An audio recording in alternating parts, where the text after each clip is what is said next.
Decay. Our days are numbered.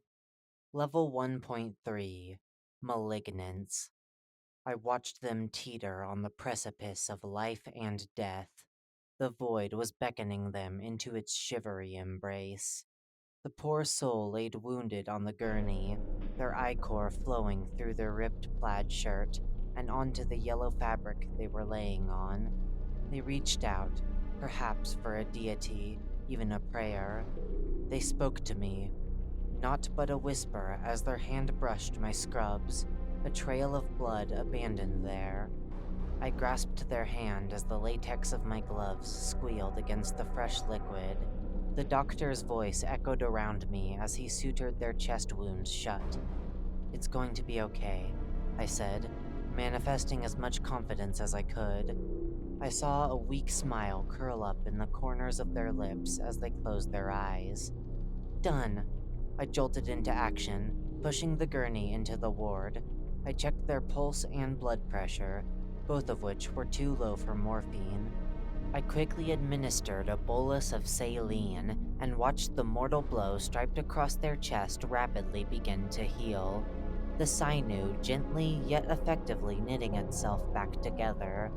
Their heart rate stabilized, and the patient's ragged breathing calmed down. I took a few steps back, sliding down against the wall as I sat next to my colleagues. The doctor laughed. I felt warm tears run down my cheeks.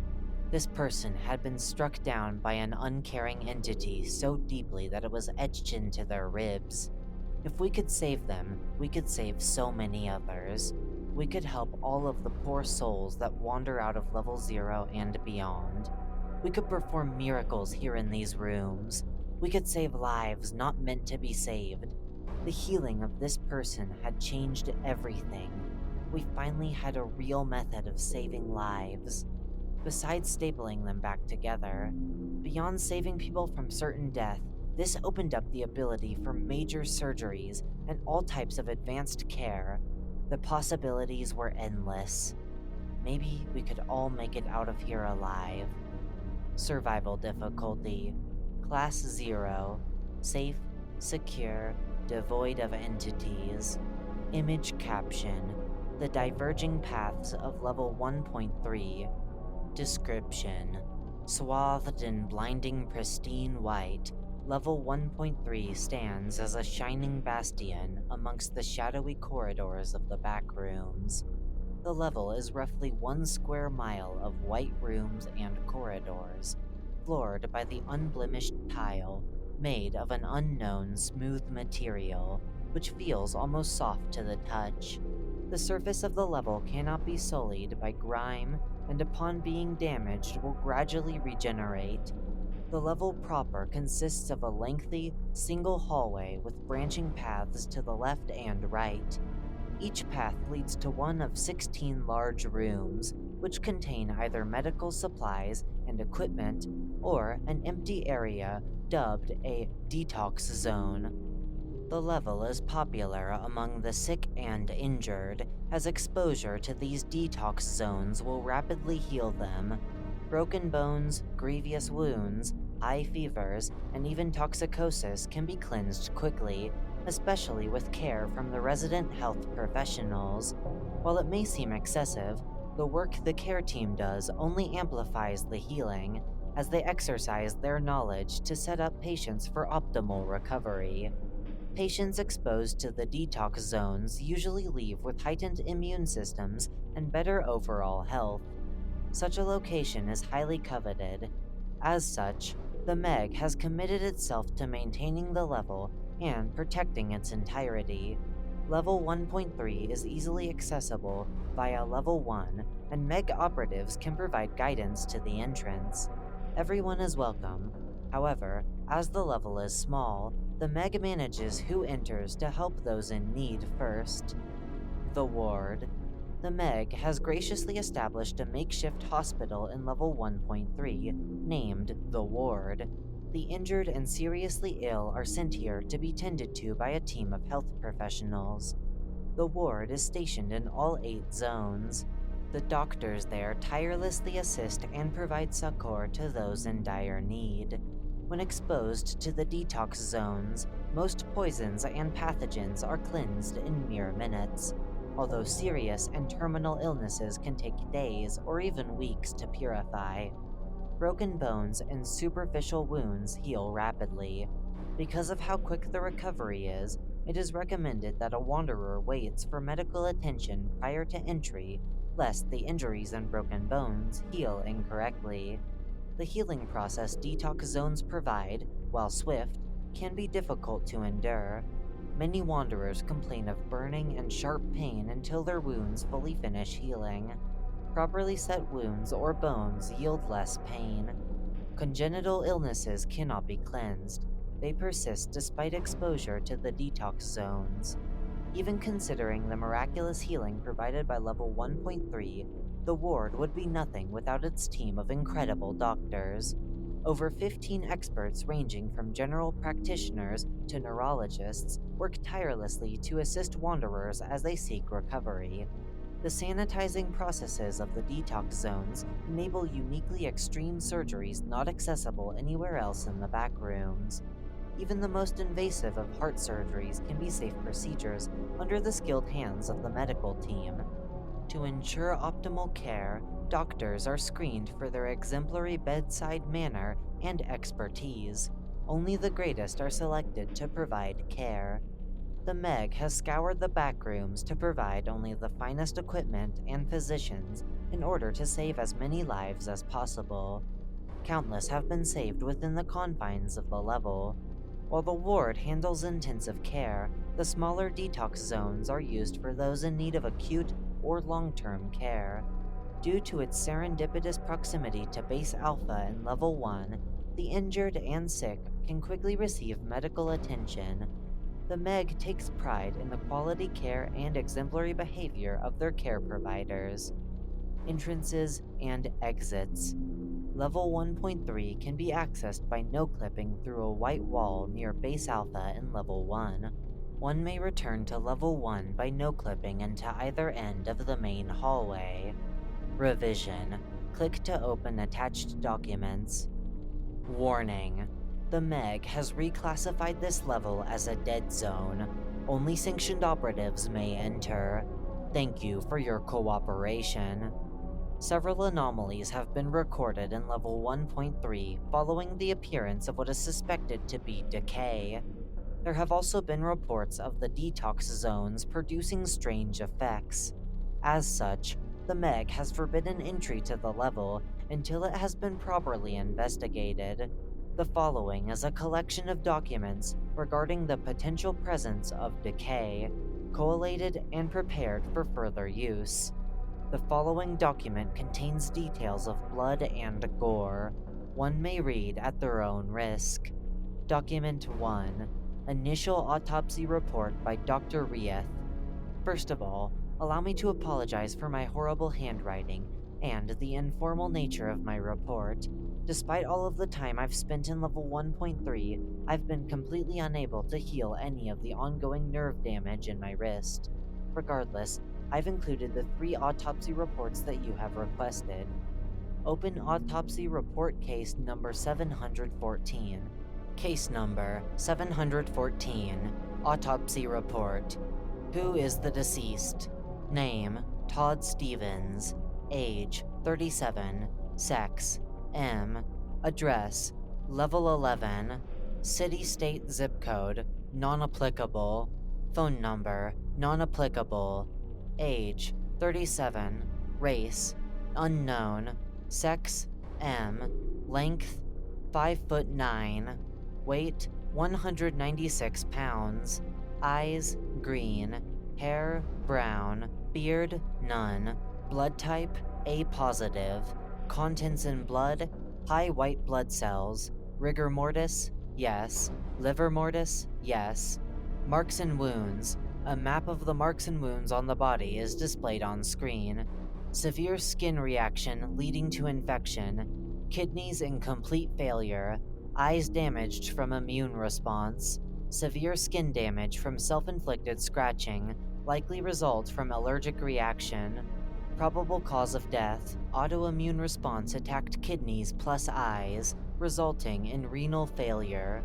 Date of autopsy, blank. Location of autopsy, level 1. To start with case 714, Mr. Stevens had no known allergens included in his case file, yet he died from extreme anaphylactic shock. His skin was coated in rashes and lesions, and the patient had scratched himself so badly that he was unrecognizable. This was likely due to the agony of the allergic reaction. This autoimmune response also attacked his internal organs. His kidneys were heavily damaged due to the extreme reaction, as was his liver and lungs. His eyes were mostly gone. He likely gorged them out himself due to the severe reaction. It appeared to be his own immune system that was the culprit, but he had no other signs of trauma. Open autopsy report case number 715. Case number 715. Autopsy report. Who is the deceased? Name, Sheila Richards. Age, 23. Sex, F. Address, level 4. City, state, zip code, non-applicable. Phone number, non-applicable. Age, 23. Race, blank. Sex, F. Length, 5'1". Weight, 104 pounds. Eyes, brown. Hair, brown. Beard, none. Blood type, O. Contents in blood, blank. Rigor mortis, no. Liver mortis, no. Marks and wounds. A map of marks and wounds on the body is shown on screen. No outward damage. Small scar on lower abdomen from hernia surgery. Surgery revealed multiple apple-sized tumors, excised one for examination. Several clustered around the heart, choking the left ventricle. Likely cause of death. Probable cause of death. Heart complications due to tumor masses. Date of autopsy. Blank. Location of autopsy. Level 1. Case 715 was even more strange. On her skin, Miss Richards only had the scar from the hernia surgeries she was recovering from. I had to open her up to figure out what was going on, and she was filled with softball-sized tumors. They were putting so much pressure on her heart that she likely suffered from tachycardia, which led to a myocardial infarction and her ultimate demise. Her file reported that she had hypercoagulability. I was expecting to see a few clots, but her blood was almost like a jelly. Examining the tumors revealed that they were likely not malignant, but just collections of overproduced cells. Open autopsy report case number 716. Case number 716. Autopsy report. Who is the deceased? Name, Sherman Lewis. Age, 44. Sex, M.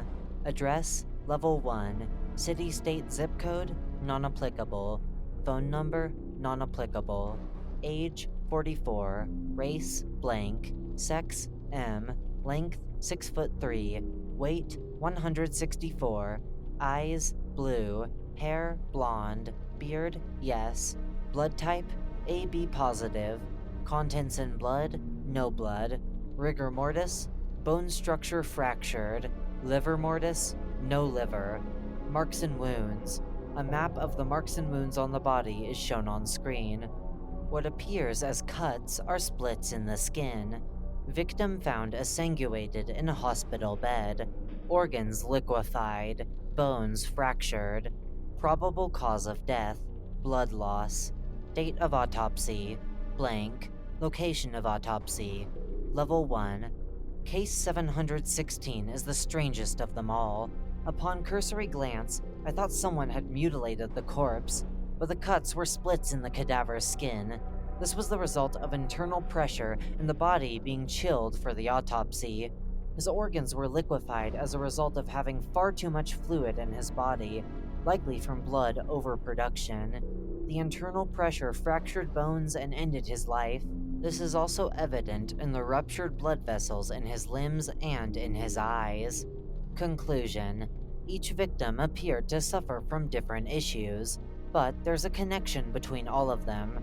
They each had a systemic, extreme lethal overproduction or overreaction, as if their bodies had been given instructions 100 times as extreme as they should have been. What is going on? Perhaps these poor folks will give us a better idea of what's going on. Regards, Dr. Edward Rieth. Document 2. Personal log. Nothing quite says, hey, you're expendable, like sending someone into a collapsing building, or a facsimile of one. I haven't been to level 1.3 since I have been struck by a dollar. The ensuing infection almost took my life, but the doctors there saved me. I'll never forget the sharp smell of cleaning chemicals throughout, strong enough to give you a headache. I was terrified. How bad could the level be to be reclassified as something unthinkable? I personally saw some of the fucked up corpses carted out, patients who were seeking recovery but only found death. They were mangled in bizarre ways, all impossible. There were rumors that something had corrupted the level, changed the way it healed people. Why the hell were they sending me, of all people, in here? Just my luck. There was a lot of security at the door, more so than ever. Burly men and women with menacing-looking weapons. I flashed my ID and no-clipped through the white wall that led to the level. Thankfully, this was one of the gentler entrances. It was basically walking through the wall. A wash of rancid air hit my face, the humidity only adding to my discomfort. What I saw almost made me turn right around. The level was buckling under its own weight. Black spots were scattered everywhere, and the normally rigid white walls were bending and caving into the irregular spots of pure blackness. This was worse than a collapsing building. The rotten stench was certainly from the corpses that were now locked away in the crumbling corners of this forsaken place. I had to read a report that only 3 patients had been recovered. The rest were left behind without a proper burial, rotting away into the gathering abyss. I grimaced, but endured the scent, unspooling the fishing line I had been given. I carefully sidled up to the nearest pit and measured out about a yard of line. I gingerly lowered it into the hole and allowed it to dangle for a few minutes. I yanked the plastic wire out, returning less than a foot of it to me. I yanked the plastic wire out, returning less than a foot of it to me. My heart sank into my chest. This was absolutely Decay. I tossed the rest of the line into the hole before carefully standing up. I don't know what it was, perhaps hubris, but my morbid curiosity took over. How did those people die? What happened to this place that had once saved my life? I walked deeper into the level, avoiding potholes and warping walls. Streaks of oxidized blood ran brown across the ground, long since dried and encrusted onto the tile floor. That was probably the most out-of-place thing here. The brown-red blood was almost jarring against the level's perfect white and black. Turning left, I headed down the corridor and arrived at a well-marked section, the ward. The beginning of the detox zone was marked with green tape, sectioning off that area that was once used to save my very life. Most of it was gone, a gaping abyss. I shivered as the fear started to take root in my body. Perhaps people could still be healed. Perhaps they could still be saved. I took my utility knife from my belt. I made a small slice on my forearm. I sidled up to the green markers and pushed my hand gingerly across the threshold. Nothing. My fingertips tingled, but it was likely just nerves. With more confidence, I thrusted my arm deeper into the detox zone. A familiar burning sensation ran down my arm, my wound beginning to itch. A grin spread across my face as the cut began to scab away and heal. My smile quickly faded as the surrounding skin began to bubble and tear. The flesh, red flesh that had closed the wound, began to peel back, revealing more churning meat beneath. I ripped my arm back, but it had all happened too quickly. I stumbled away in absolute shock as blood and skin dripped down from my now horribly deformed limb. Document 3. Director's Note. It has been several weeks since our scout returned from level 1.3. His arm, or what was left of it, was amputated shortly after his visit. I had specifically asked him to test one of the holes and then to leave, but he is young and brash. I just needed to know if it was Decay, but I foolishly underestimated just how dangerous the level had become. I didn't want to incite any more panic amongst our ranks, but now everyone has started to talk. Normally, we wouldn't covet a level like this, but with the Decay issue slowly spiraling, we had to protect our most important assets. Between the corpses examined by Dr. Rieth and our scout's reaction to the detox zone, it is clear that the level is no longer of any use to us. I had hoped that it would have been salvageable, but we can't even no-clip into the level anymore. Except for the bloodshed, it is as if it never existed. I wonder how many worlds will be lost to the Decay. I fear for the people living in this strange dimension and their futures. Existential dread continues to mount in my heart day by day.